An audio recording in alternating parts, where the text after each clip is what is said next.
Hello, I'm Dave Caldwell with your SCV NewsBreak for Wednesday, April 30th. 4 Santa Clarita schools were recognized as California Distinguished Schools by the state of California on Wednesday. Newhall School District's Meadows and Valencia Valley Elementary Schools, Saugus' Charles Helmers Elementary, and Sulphur Springs Pine Tree Community School were each recognized by the State Superintendent of Public Instruction, Tom Torlakson. To earn the Distinguished School recognition, schools must show not only overall significant progress, but also development for every instructional subgroup, such as English language learners and minority students. Applicants were also identified by their success in narrowing the achievement gap between higher performing and lower performing students. Across the state, 424 public elementary schools were named Distinguished Schools this year. The Castaic Lake Water Agency is facing yet another lawsuit over their purchase of the Valencia Water Company. This time, the Newhall County Water District filed the suit. District officials claim that CLWA's acquisition of Valencia Water is a violation of Assembly Bill 134, which was passed in 2001 and regulates how the water agency, which is a wholesaler, is able to sell retail water. CLWA General Manager Dan Masnada called the lawsuit ludicrous, claiming that the law addresses how water is sold, but not what the agency is allowed to own. Newhall County Water General Manager Steve Cole says their goal is to prevent a water monopoly.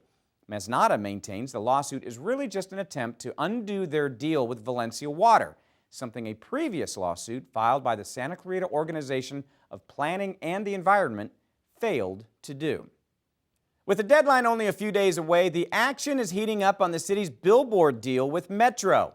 The city agreed to hire Metro to put 3 giant electronic billboards up near the freeway in exchange for taking down all the billboards within city limits.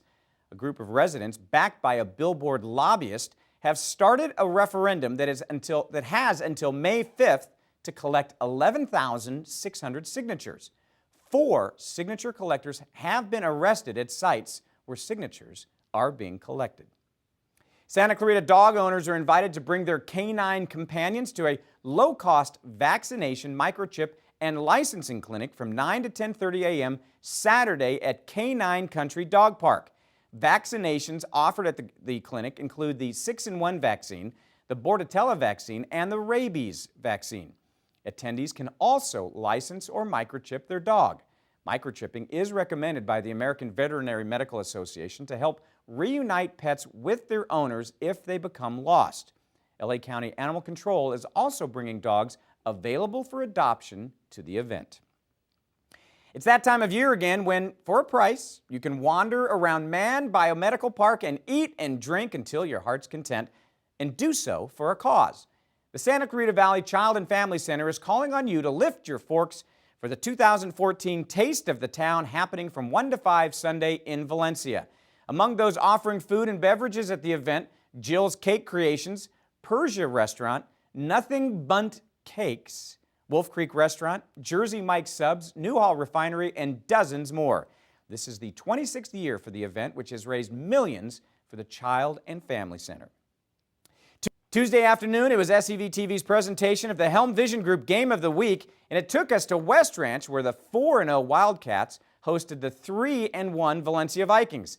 High winds did not blow away West Ranch's bats, as the Wildcats scored 3 in the first and 3 in the second, highlighted by Lauren Lindvall's 2-run double. In the bottom of the 4th inning, and the score now 6-1, Jessica Harper rips the pitch from Shoshani Washburn over the fence for the 2-run home run. In the top of the 5th, the Vikings put up the crooked number when Dominique Salgado hits the deep shot to left center for the 2-run blast. But 3 more runs in the bottom of the 6th for the Wildcats. Oregon-bound Lindvall again doing the damage with the 2-run single, and the Wildcats stay undefeated in league with the 11-6 win. In other Foothill League softball action, Saugus moves into second place with their huge win over the Grizzlies, and Canyon gets their 2nd win of league with the 2-run win over Hart. Now for weather. Strong Santa Ana winds blew across Santa Clarita all day Wednesday, with gusts reaching up to 60 miles an hour. Highs reached into the mid-80s in Santa Clarita and 96 along the coast in Ventura. That hot weather is expected to make its way into Santa Clarita Thursday and Friday, when temperatures will be flirting around triple digits. Lots of sunshine is in store for the weekend with highs in the 90s on Saturday, dipping into the low 80s on Sunday. Longtime Santa Clarita community volunteer and U.S. Air Force veteran Jim Stone has died. Jim was in his mid-70s. Stone and his wife, Bobby, were fixtures at SCV community events for more than 2 decades and gave countless hours of service to the Boys and Girls Club, Senior Center, the 4th of July Parade, and other local organizations. They were honored as Grand Marshals of the 2012 SCV 4th of July Parade in recognition of their years of service to the parade and the community. Stone's commitment to serving his nation and his community started with his work in the U.S. Air Force, maintaining airborne communication and navigation equipment during the Korean War. After the war, he continued his career in the aerospace industry before shifting gears and going to work for the local Kaiser Century Corporation, which manufactured vinyl records. That's where he became fascinated with audio technology and began volunteering his services to set up sound systems for events. Service information for Jim is not yet available. That's all for now. For more Santa Clarita news, log on to hometownstation.com or scvnews.com. Thank you for watching. I'm Dave Caldwell.